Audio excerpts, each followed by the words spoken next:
My dad has always referred to this term that in the future, we will only have 5 queens, that being the Queen of Diamonds, the Queen of Hearts, the Queen of Spades, the Queen of Clubs, and, most prominent of them all, the Queen of England. Even if you've never visited or know very little about the country, there's no denying that the UK is wrapped up within a legacy of the royal family. And while of course there are other family monarchs in the world, but either many of these royals have fallen in power, or for at least the public's conscience are not quite as comparable when stood alongside the British royal family. Today, we'll be discussing their legacy, in the form of looking at historical missing media, of course with our monarchy reigning shy of 1,000 years.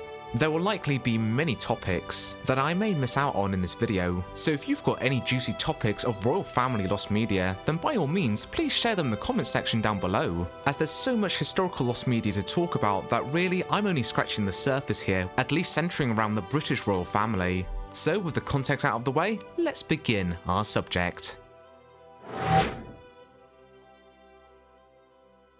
Henry VIII is perhaps the most famous and notorious English royal of all time, so much so that even if you're not a history buff, you are probably quite familiar with many of his actions, regardless if they were heroic or controversial to say at the very least. His wife killings have certainly overshadowed his legacy. Well, that's my last wife. But she's got no head.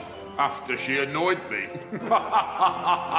We won't discuss too much of the context, but here's the basic rundown. Henry VIII was married to Catherine of Aragon for 24 years, and while they had many kids, Princess Mary was the only surviving child. King Henry was very concerned about his succeeding monarch being a queen. England didn't really have a proper queen before. The closest there ever was Matilda, daughter of Henry I. Despite her father's best efforts, she was never fully accepted as the next heir. And with Catherine now too old to bear any more children, Henry was desperate to get an annulment, or the modern day equivalent of a divorce. A divorce was very unusual and uncommon of the time. Don't cry! So Henry had to get special permission from the Pope Clement VII, which he essentially said no to. England ended up breaking away from the Pope's ruling, with Henry devising his own Church of England, divorcing Catherine and marrying Anne Boleyn to hopefully make a male heir. Anne Boleyn had 4 pregnancies, but only resulted into one surviving child, a daughter, Elizabeth, who would later on grow to be Elizabeth I.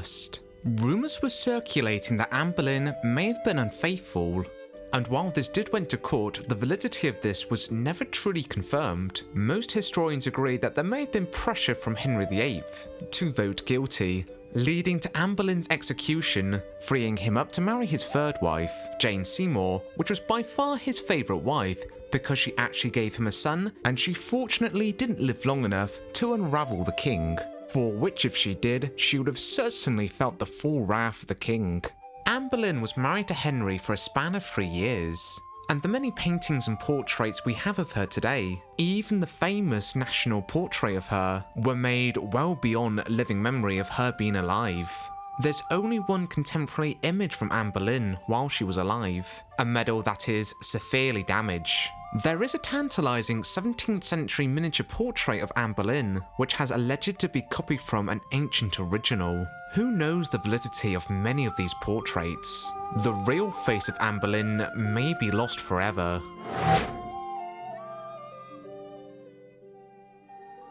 Queen Victoria, who is the only legitimate surviving heir of her generation, and would be crowned only at the age of 18, and would go on to be for at least the next century the longest reigning monarch, just surpassing her grandfather, George III. Reigning for about 60 years, she reigned for 63 years. Her childhood was complicated to say at the very least. Her father, Prince Edward, died when she was only less than a year old, and her mother, as well called Victoria, knowing the significance to her daughter to the throne, very closely safeguarded her. Her protection was so excessive that she wasn't even allowed to go up and down stairs unattended. When the child Victoria eventually became queen, the relationship between the two of them was very strained. Victoria had a lot of very strong opinions of people in her personal life, such as believing her eldest son, Prince Albert Edward, was going to make for a disastrous king, and even put the blame on him for the death of his father. After the two of them had a long argument in the rain. Her husband, Prince Albert, eventually caught a fever and died shortly afterwards. Victoria would extensively keep her thoughts in diaries and journals, starting the hobby as a child.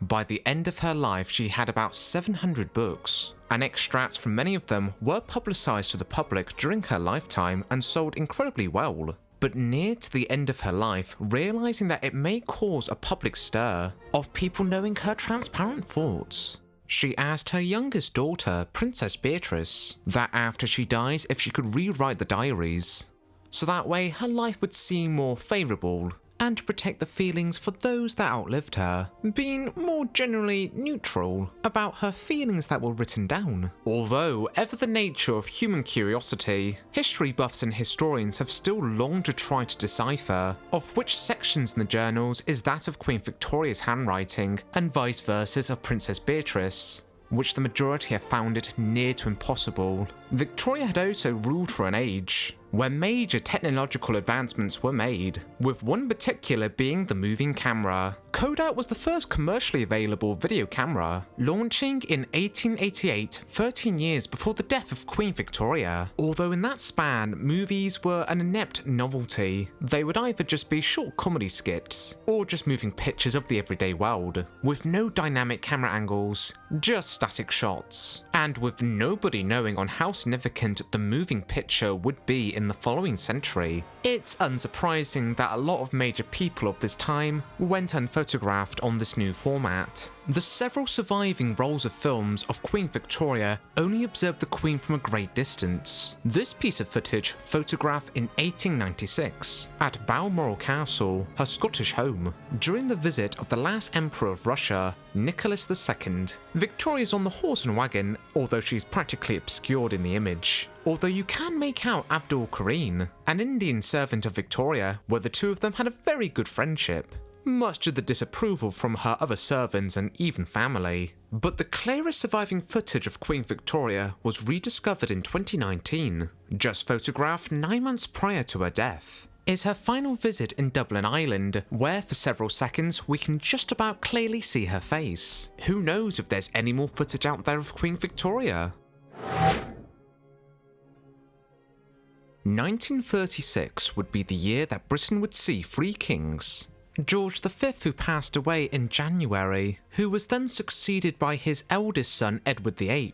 By December of the same year, he abdicated the throne in favour for marrying Wallis Simpson, where because she was a woman that was divorced twice, she was politically seen as unacceptable for being the British Queen. This led to his younger and unprepared brother, George VI, to take the throne. Seen as highly controversial and a bit embarrassing for the monarchy, they were very quick on trying to brush under the rug Edward and his abdication. The pattern of his coin design that was meant to be launched in 1937 was straight out cancelled, with only a few exotic designs making it to the public in certain places around the world. As for the famous British face coin, only 6 Scoldron sovereigns were ever made, 4 of which are retained in museums, and the final 2 were in circulation of private collectors, with one being sold at a 2020 auction for the cost of £1 million. The royal post indicative to the monarchy, only 271 were inscribed of Edward VIII, with 150 surviving to present day, making it one of the rarest letterboxes in all of Great Britain and last remaining marks of Edward VIII's ruling. George VI had an incredibly bad stammer, where he immensely struggled to get his words out. A decade prior to his ascendance on the throne, when he was known as the Duke of York, he was instructed to deliver a speech at Wembley Stadium, which was broadcast live on the BBC radio. Although due to his stammer, it took him hours to get through the speech. 1 year later, an Australian speech therapist, Lionel Loke, who was instructed to help the Duke of York, he was eventually able to bypass his stammer, and by the time of World War II, he delivered some of the most important wartime speeches, a sense of optimism that the country really needed during this dark time. Many of his influential speeches still survive to this day, but his pre-therapy speeches, including his Wembley one, have not turned up in recent years. Queen Elizabeth II's late husband, Prince Philip, has always been intrigued with scientific research and modern new developments, such as bringing awareness for the well-being of the environment, and being intrigued with space travel. He really pushed for the royal household to be brought into the 20th century, to pique interest for the royal family during the 60s and 70s. The Queen's advisors devised an idea to produce a documentary to be televised and show the general public that the Queen and her family were not unlike them. For the next 18 months, the royal family were filmed, participating in their everyday life, with about 43 hours of footage being photographed for the project, with the final edit just being shy of 1 hour and 30 minutes. Originally debuting in the UK in June of 1969 on both the BBC and ITV, it earned a viewing figure of 30 million. When it was sold to be broadcast internationally, it had a worldwide viewing figure of 350 million. It last broadcast in its country of origin in 1972. The programme was ceased to be reshown again, by order of the royal house, fearing that it was just as damaging for the public to think they were normal as from their original worry, fearing that they were too different. For decades, only small snippets of clips were in circulation for the public to see, such as black and white previews before the premiere of the documentary, and clips being shown in retrospective royal family documentaries. I don't quite know how to put this, but I never liked the idea of the royal family film. I always thought it was a rotten idea.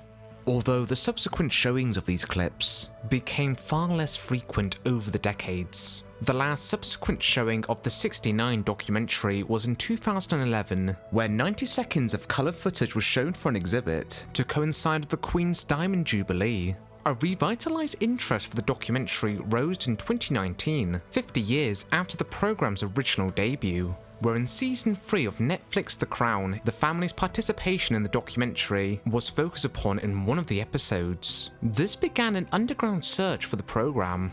In early 2021, the full-length documentary was uploaded on YouTube. It garnered 10,000 views before it was taken down by the BBC. A few months later, royal family member Prince Philip had passed away during his news coverage immediately following after his death. High-quality clips of the royal family documentary were shown on television for the first time in decades. The '69 royal family documentary has been widely circulated online, although in far poor quality. In comparison to the news coverage source, there's still many hours of unused footage that's safely stored away in an undisclosed archive, but it's most likely that we won't be seeing any of it.